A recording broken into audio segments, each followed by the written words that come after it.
Hey Waffle Gang, I do hope you are well. My name is Mark and today we're checking out some more relationship stories, and if you do love a Reddit story, why not consider hitting that like, subscribe, maybe that notification bell too. Let's crack on with today's first story, which comes from TIFU Why Me. It says, today I messed up by telling my parents about my inheritance. My 36 female sister died 6 months ago from a heart condition. She practically raised me, so it's been difficult to deal with. I'm in my final year of university, and I failed every single class this semester. She'd be disappointed, but it is what it is. My sister never married, never had children. I lived with her near campus. She ran her successful side business, and I got to help occasionally as a paid intern. She worked a lot, but not to support us. She wanted to retire by the time she was 40. She would have been done in 4 years, and her heart had to fail her first. When she died, her attorney read her will to me. She had left everything to me. She had a generous amount of money put away for her retirement and side accounts for various activities for her retirement. I did not know that she made several real estate investments so she could continue living a comfy lifestyle once she retired. She left her 2006 Subaru to me and willed our current house to me as well. She left nothing to my parents, but as they didn't know she had assets, they willingly paid for the funeral and any other associated costs. My sister was no contact with our parents, and I'm very low contact. We are their only 2 children. At the funeral, my parents asked me how I was going to continue going to college without her money. Lol, they thought she paid for them. Psych, I have student debt. I told them I'd continue to take out loans. They asked about my living arrangements and I shrugged. At the time, I didn't know all the details anyway. Well, 2 weeks ago, I found out my parents tried to sell my sister's house while I still lived there. They brought a realtor and toured our home and everything. It was all on the camera set up in the home.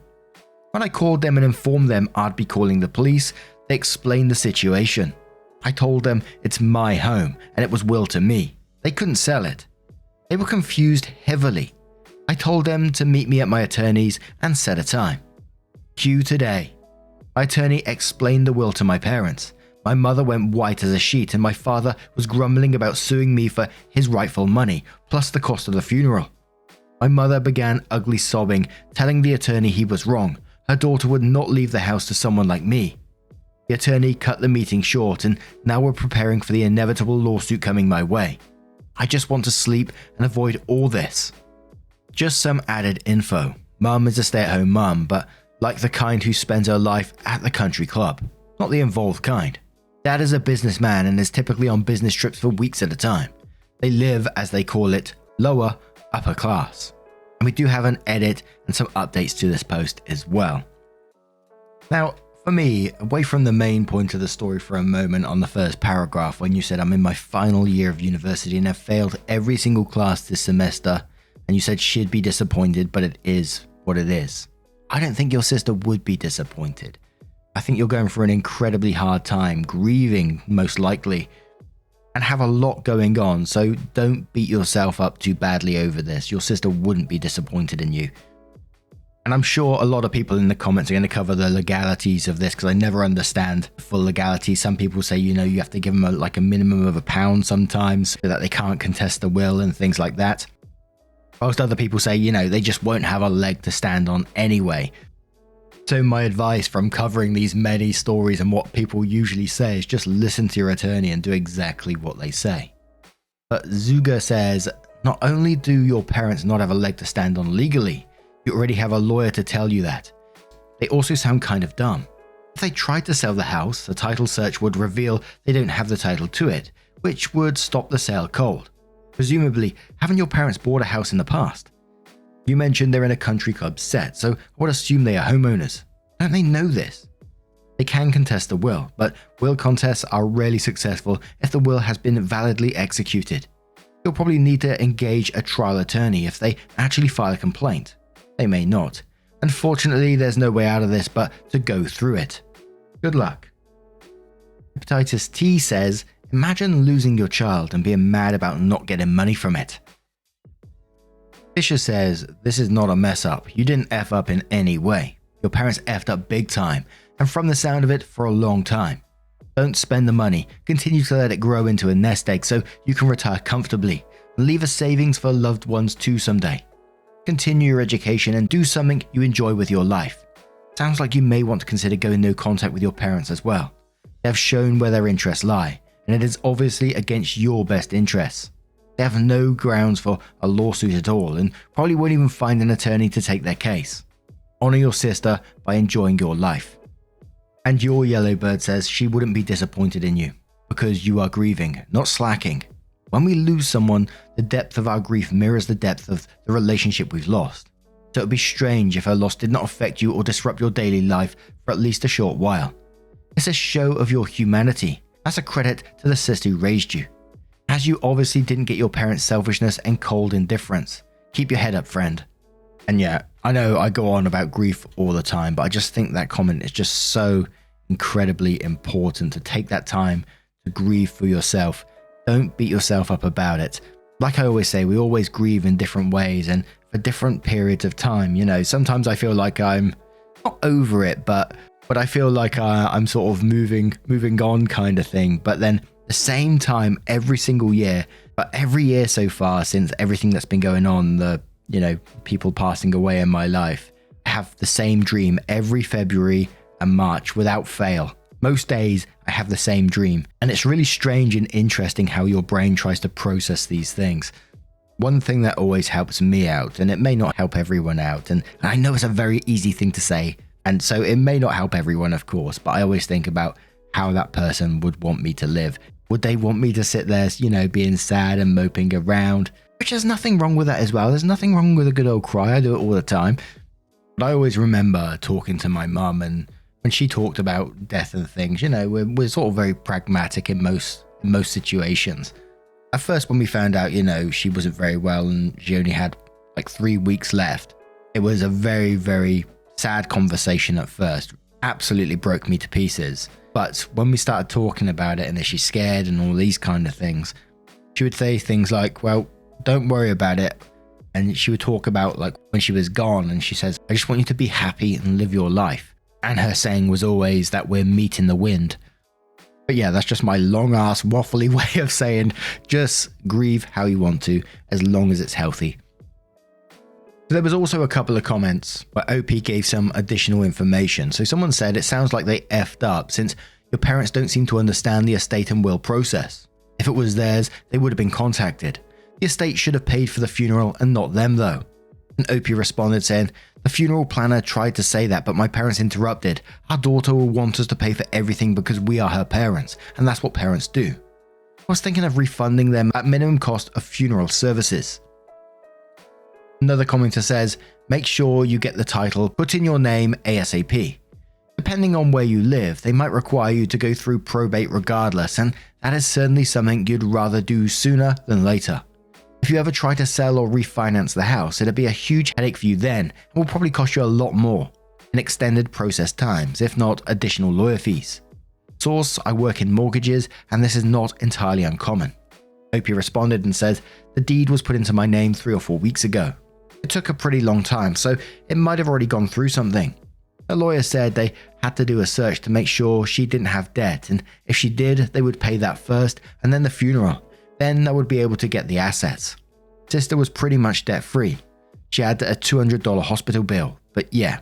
After that lawyer called me up to sign a bunch of stuff, and that's when my name was put on the deeds, and they transferred the car's title to my name. Everyone is telling me to sell her rental investments. I'm assuming that's a bad idea then. So then OP did edit the post, which says, I didn't expect this to blow up, to be honest. Thank you everyone for the support. I've gotten to read almost all the comments and I feel a lot less anxious now. I did talk to my professors and 4 out of 6 of them gave me extensions, but the other 2 are being jerks about it. It's fine though.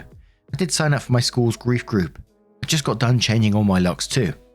Thanks to everyone who helped me with home stuff too. I'll be sure to watch the home insurance bill or get a financial advisor or something. My sister's degrees and mine are in the same field, so I'll be continuing her business too. And I'll need a real estate attorney to redo the leases on her other rentals, I guess. I don't know. It's overwhelming.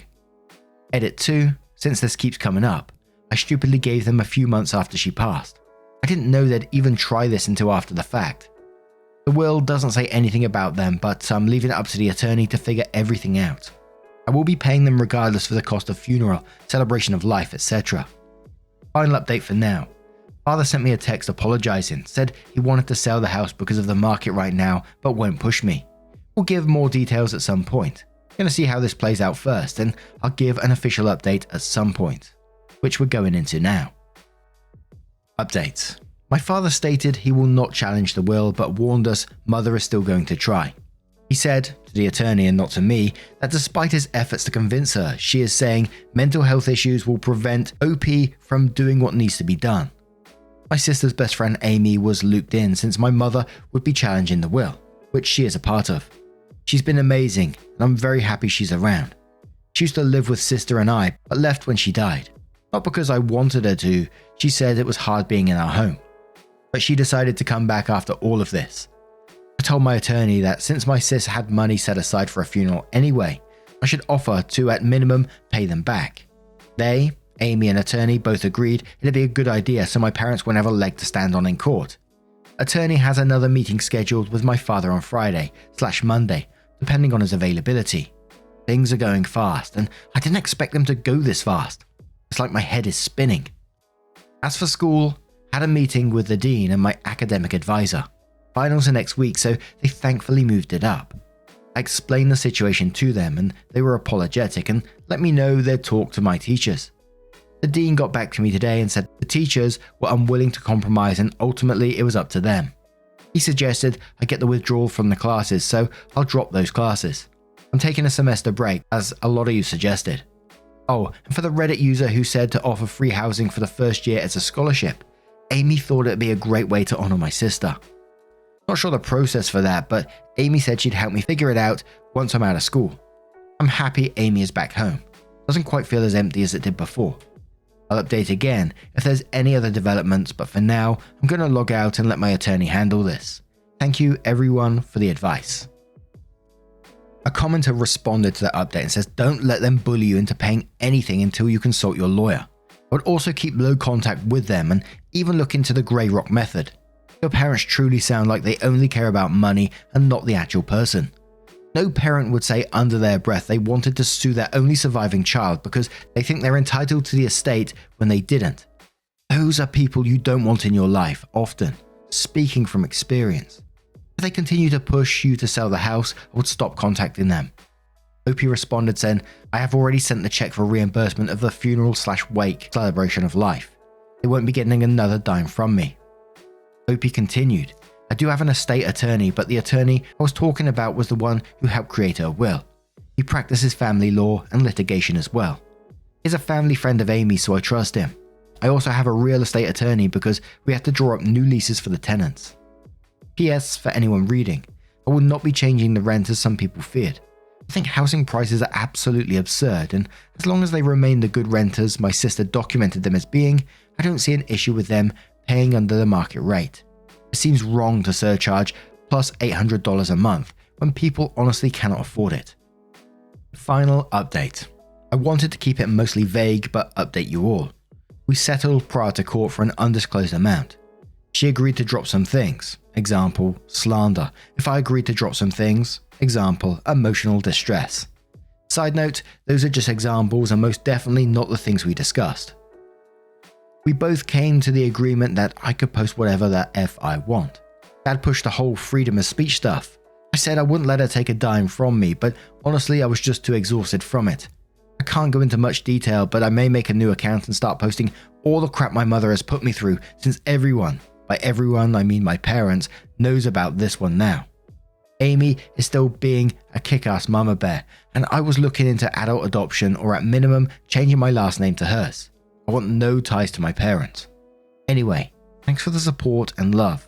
P.S. Yes, my father has been refunded for anything funeral related. I always find it incredibly so heartbreaking, these inheritance stories. You know, the parents might be awful people beforehand, but I've heard stories of families and when a relative dies and the money comes out, it absolutely brings out the worst in people, or can do, of course. I once spoke about a family that lived around the area I used to live, and when the mum died, it who was like the absolute leader of them all, that the whole family went nuts trying to get her assets. I'm talking about literally trying to pull the couch out of the door while people on the other end are trying to pull it back in. Absolute madness, but I will talk about that at some point in the future. I'm trying to write down a few of my stories now so I can tell you guys, if you want to hear them, of course. But anyway, what do you guys make of this situation? Let me know your thoughts down in the comments below. Let's move on with another story. And our next story comes from Am I the A-Hole Kid's birthday, and says, am I the A-Hole for asking my sister what she expected after my daughter didn't invite her to her birthday? Using a throwaway account.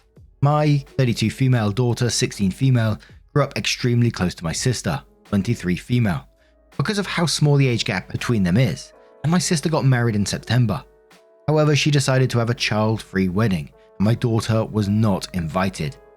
My daughter was extremely upset about this, as my sister always talked about how important my daughter being at her wedding was going to be, and her wedding being child-free completely came out of left field.